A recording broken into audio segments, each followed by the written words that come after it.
एक वर्षको पर्खाइपछि Nepali blockbuster movie जारीको sequence जारी 2 को ट्रेलर युट्युबमा आउट भएको छ, जसले पहिलो भाग जारीले दर्शकको मन जितेको थियो। अनि अब यसको दोस्रो भागले त्यो कथा अझ गहिरो रूपमा अगाडि बढ्ने देखाएको छ। अब ढिलो नगरी ट्रेलरको बारेमा कुरा गरौँ। मुभीको लिड रोलमा दयाङ राई, मिरुना मगर, विजय बरा लगायत अन्य कलाकारहरूलाई देख्न सकिन्छ। मुभीको डाइरेक्टर उपेन्द्र सुब्बा, उहाँले यसपटक पनि क्यामेराबाट कविता लेख्नु भएको जस्तो देखिएको छ। ट्रेलर हेर्दा उहाँले हामीलाई पहिला नै कबड्डी 4 द फाइनल म्याच, मनसारा जस्ता ब्लकबस्टर मुभीहरू प्रदर्शन गरिसक्नु भएको छ। ट्रेलरको फर्स्टमा नै दयाङ राई र मिरुना मगरलाई एकसाथमा देखिन्छ। अझ गहिरो, अझ वास्तविक देखिन्छ। दयाङ राई सधैँ झै रियल र रिलेटेबलमा र मिरुना मगर उनको आँखामा माया मात्र होइन कथा पनि देखिन्छ। जारी 2 को ट्रेलर हेर्दा फेरि पनि जारीको कथाको यादलाई ताजा बनाएको छ। पहिलेको कहानी जस्तो मिरुना मगर र दयाङ राईको झगडा, मिरुना मगर माइत जाने र जारी उठाउने, त्यस्तो कहानी जारी 2 मा पनि देखाइएको छ।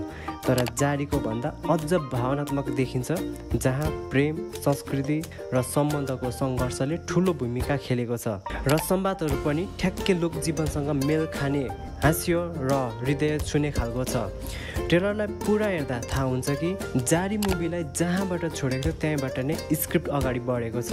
दयाङ राईको अभिनय सधैँ चाहिँ दमदार र नेचुरल टाइपको र मिरुना मगरले पनि आफ्नो भूमिकालाई निकै नै कन्फिडेन्ट रूपमा निभाएको देखिएको छ र अरूले पनि आफ्नो पात्रलाई उत्तिकै नै महत्त्व दिँदै राम्रोसँगले निभाएको छ। सिनेमेटोग्राफी र सङ्गीत नै ट्रेलरको अर्को मुख्य हाइलाइट हो।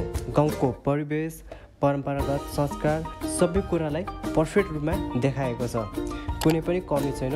ब्याकग्राउन्ड म्युजिकले पनि अझ कथालाई बलियो बनाउन मद्दत गरेको छ।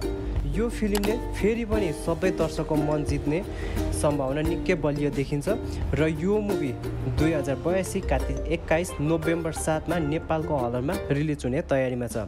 ट्रेलर हेरेर तपाईँलाई कस्तो लाग्यो तल कमेन्टमा आफ्नो विचार लेख्न नबिर्सिनुहोला। अनि भिडियो मन पर्यो भने च्यानललाई लाइक, सेयर र सब्सक्राइब गर्नु नबिर्सिनुहोला।